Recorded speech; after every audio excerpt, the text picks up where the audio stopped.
Suamiku selalu berkata bahwa aku tidak akan pernah berani meninggalkannya. Katanya aku terlalu bergantung padanya. Katanya aku tidak punya apa-apa tanpa dirinya. Selama bertahun-tahun aku hanya diam. Sampai suatu hari aku benar-benar pergi. Tanpa teriak, tanpa drama. Namun beberapa bulan kemudian, ia baru menyadari satu hal. Kepergianku ternyata adalah awal dari sesuatu yang tidak pernah ia bayangkan.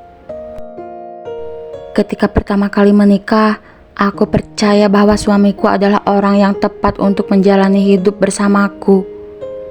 Ia terlihat penuh perhatian dan selalu berbicara tentang masa depan yang ingin kami bangun bersama. Namun perlahan semuanya berubah. Suamiku mulai sering meremehkanku dalam hal-hal kecil. Ia mengatakan bahwa aku tidak cukup pintar untuk mengurus banyak hal.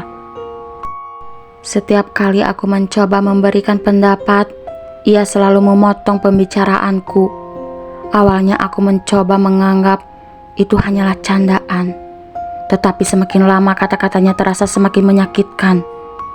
Ia sering mengatakan bahwa aku terlalu bergantung padanya dan tidak akan pernah bisa hidup tanpa dirinya. Aku mencoba bertahan. Aku percaya bahwa setiap pernikahan pasti memiliki masa sulit. Namun aku tidak menyadari bahwa luka kecil yang terus terjadi setiap hari perlahan mengubah diriku menjadi seseorang yang tidak lagi mengenali dirinya sendiri. Suatu malam, kami kembali bertengkar tentang hal yang sebenarnya sangat kecil. Aku hanya meminta suamiku pulang lebih awal karena kami sudah lama tidak menghabiskan waktu bersama. Namun reaksinya jauh lebih keras dari yang kuduga. Dengan nada sinis, ia mengatakan sesuatu yang tidak pernah bisa kulupakan. Kalau kamu pergi dari hidupku, kamu tidak akan bisa bertahan. Kalimat itu terasa seperti tamparan yang sangat keras. Ia mengatakan dengan begitu yakin, seolah hidupku memang tidak memiliki nilai tanpa dirinya. Malam itu aku tidak membalas apapun. Aku hanya diam dan membiarkan kata-kata itu tertanam di dalam pikiranku. Namun untuk pertama kalinya, aku mulai bertanya pada diriku sendiri, apakah benar aku tidak bisa hidup tanpa dirinya? Hari-hari berikutnya, aku mulai memikirkan hidupku dengan cara yang berbeda. Aku menyadari bahwa selama ini aku terlalu lama menerima perlakuan yang membuatku merasa kecil. Aku mulai fokus pada diriku sendiri. Aku kembali bekerja dan mencoba membangun kepercayaan diriku perlahan. Suamiku tidak terlalu memperhatikan perubahan itu. Ia masih percaya bahwa aku akan selalu berada di tempat yang sama. Namun di dalam hatiku, sebuah keputusan perlahan mulai terbentuk. Aku tidak ingin hidup dihabiskan dengan terus merasa tidak berharga. Dan jika suatu hari aku benar-benar pergi, aku ingin pergi dengan kepala yang tegak. Suatu pagi, ketika suamiku berangkat kerja seperti biasa, aku berdiri di tengah rumah yang selama ini kami tinggali bersama. Rumah itu penuh dengan kenangan, tetapi juga penuh dengan luka yang tidak pernah benar-benar sembuh. Aku mengemas beberapa barang penting di dalam koper kecil. Tidak banyak, hanya hal-hal yang benar-benar kubutuhkan untuk memulai hidup baru. Tidak ada pertengkaran, tidak ada drama. Aku hanya meninggalkan sebuah surat singkat di atas meja.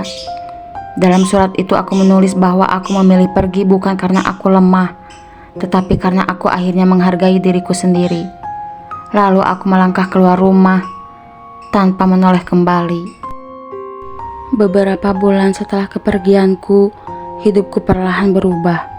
Aku mulai membangun kehidupan yang benar-benar menjadi milikku sendiri. Aku bekerja lebih keras dan menemukan kepercayaan diri yang selama ini hilang. Sementara itu, suamiku mulai mencoba menghubungiku kembali. Ia mengatakan bahwa ia tidak pernah menyangka aku benar-benar pergi. Namun saat itu aku sudah berada di tempat yang berbeda. Bukan hanya secara fisik, tetapi juga secara mental. Untuk pertama kalinya dalam hidupku, Aku merasa bebas dari bayangan seseorang yang selalu membuatku merasa tidak cukup baik. Dan mungkin itulah balasan yang paling tidak pernah ia duga. Kini aku memahami sesuatu yang sangat penting tentang hidup. Kadang seseorang tidak menyadari nilai kita sampai kita benar-benar pergi dari hidupnya. Aku tidak meninggalkan rumah itu untuk membalas dendam. Aku pergi karena akhirnya aku memahami bahwa diriku layak mendapatkan kehidupan yang lebih baik. Suamiku mungkin baru menyadari kesalahannya sekarang. Namun bagi diriku sendiri, kepergian itu bukanlah akhir dari segalanya. Justru itu adalah awal dari perjalanan untuk menemukan diriku yang sebenarnya. Terkadang diam bukan berarti kita lemah. Kadang seseorang memilih pergi tanpa ribut karena ia akhirnya memahami nilai dirinya sendiri. Dan ketika seseorang belajar menghargai dirinya sendiri, tidak ada lagi yang bisa membuatnya merasa kecil.